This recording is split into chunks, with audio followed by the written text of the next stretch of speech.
જમ્મુ કાશ્મીરમાં જે કોઈ પણ સિક્યોરિટી ફોર્સિસ છે 3 લેયર સિક્યોરિટી ફોર્સિસ હંમેશા રહેતી આવી છે, કોઈની પણ સરકાર હોય, પરંતુ અત્યારે હાલની પરિસ્થિતિમાં જમ્મુ કાશ્મીર એ યુનિયન ટેરેટરી છે અને ત્યાંની પોલીસ અને ત્યાંની જે મિલિટરી ફોર્સિસ છે આપણી એ ડાયરેક્ટલી ગૃહ મંત્રાલયના કંટ્રોલમાં છે. ત્યાંની સ્ટેટ ગવર્મેન્ટના કંટ્રોલમાં કોઈ સિક્યોરિટી એજન્સી આવતી નથી. નંબર 2, ગઈકાલે માનનીય મંત્રી શ્રી કિરણભાઈ રિજિજુએ જાહેરમાં મીડિયાની વચ્ચે સ્વીકાર્યું છે કે આ જે ઘટના બની એમાં સિક્યોરિટી લેબ્સ હતા અને એ જ ઓલ પાર્ટી મિટિંગમાં કોંગ્રેસ તરફથી રાહુલ ગાંધીજીને ખડગે સાહેબજીની ડિમાન્ડ હતી કે આ સિક્યોરિટી લેબ્સમાં જે કોઈ પણ કલ્પ્રિત હોય એ પછી ત્યાંની સ્ટેટ ગવર્મેન્ટના હોય કે ત્યાંના કોઈ લોકલમાંથી હોય એની ગહન તપાસ થવી જોઈએ, કારણ કે એ લોકો પણ એટલા જ કલ્પ્રિત છે જેટલા આતંકવાદીઓ હતા. હવે હું તમારા સવાલનો સ્પષ્ટ જવાબ આપું. તમને યાદ હશે હમણાં હાલમાં જ પાકિસ્તાનનો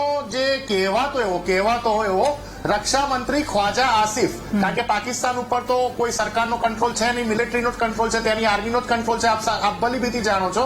એને એક વિદેશી પત્રકારને ઇન્ટરવ્યુમાં એવું કીધું કે પાકિસ્તાન આતંકવાદીઓને પાલવી રહ્યા છે, પાકિસ્તાનની વર્ષોથી થઈ રહેલી ભૂલ છે અને એમાં અમેરિકા અને બ્રિટન જેવા વેસ્ટર્ન કન્ટ્રીઝ પાકિસ્તાનને સાથ આપી રહ્યા છે. આ એમને ઓફિશિયલ આપેલું સ્ટેટમેન્ટ. એટલે ભારત સરકાર પાસે પુલવામા હોય કે ઉરીની જે આતંકવાદી ઘટના હોય કે પઠાનકોટ હોય, આવી જેટલી પણ આતંકવાદી ઘટના થઈ છે બધા જ સબૂતો ભારત સરકારે પછી 26/11 હોય હંમેશા યુનાઇટેડ નેશન્સ, આ જ અમેરિકાને, આ જ બ્રિટનને, આ જ યુરોપિયન યુનિયનને હંમેશા આપ્યા છે.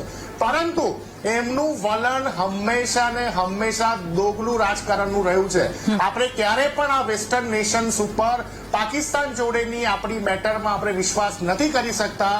એટલે ક્યારે પણ આપણે એ લોકોને મધ્યસ્થી માટે અલાઉ નથી કરેલું, ક્યારે પણ નથી કર્યું. 1971માં 2 ભાગલા કરી નાખ્યા બાંગ્લાદેશને. આ લોકો આ જ વેસ્ટર્ન નેશન દેશ તરીકેની બાંગ્લાદેશને એક દેશ તરીકે સ્વીકારવા તૈયાર નતા. ભારતે સૌથી પહેલા બાંગ્લાદેશને એક દેશ તરીકેનું વજૂદ આપેલું.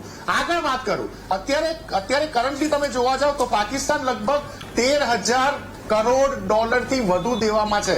એના જીડીપી, એના ટોટલ જીડીપીના 65.7% પાકિસ્તાન ઉધારી ઉપર છે. એટલે ઇકોનોમિકલી સાવ ડાઉનગ્રેડ થયેલું આ સ્ટેટ છે.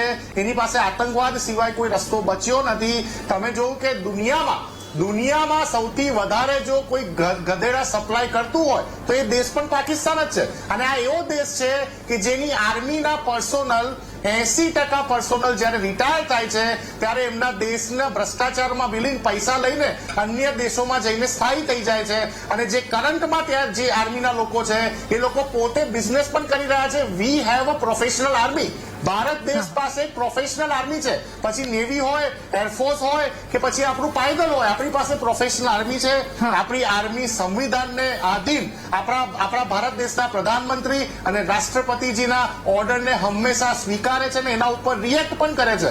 એટલે ભારતની સામે પાકિસ્તાનની આર્મી હોય કે પાકિસ્તાનની આર્મીનો કોઈ એથિક્સ હોય ક્યાં પણ ટકી નથી શકવાનો. સાથે સાથે એ પણ કહું કે અત્યારે પાકિસ્તાનની કરંટ પરિસ્થિતિમાં એક છેલ્લું વાક્ય, બલુચિસ્તાન અને ગિલગિટ પાકિસ્તાન, આ બંને જે મોટા એરિયા, બંને જે મોટા સ્ટેટ્સ કહેવાય, ત્યાં ઇન્ટરનલ સિવિલ વોર ઓલરેડી ચાલી રહી છે. અને હમણાં તમે બલુચિસ્તાન લિબરેશન આર્મીએ પાકિસ્તાનની આર્મીની સામે જંગ લડીને જે રીતે ટ્રેન એ લોકોની કેપ્ચર કરી હતી, તમે વિડીયો બતાવેલા છે. એટલે પાકિસ્તાન પોતાના સિવિલ વોરની ગંભીર પરિસ્થિતિમાં છે. આ આપણી જોડે સરકાર માટે, ભારત સરકાર માટે ખૂબ જ બહોળો મોકો છે પાકિસ્તાનને તમામ જગ્યાએથી ઘેરીને એના ટુકડા કરી દેવામાં. ઓકે નિશાંતભાઈ, આપણી સાથે સંરક્ષણ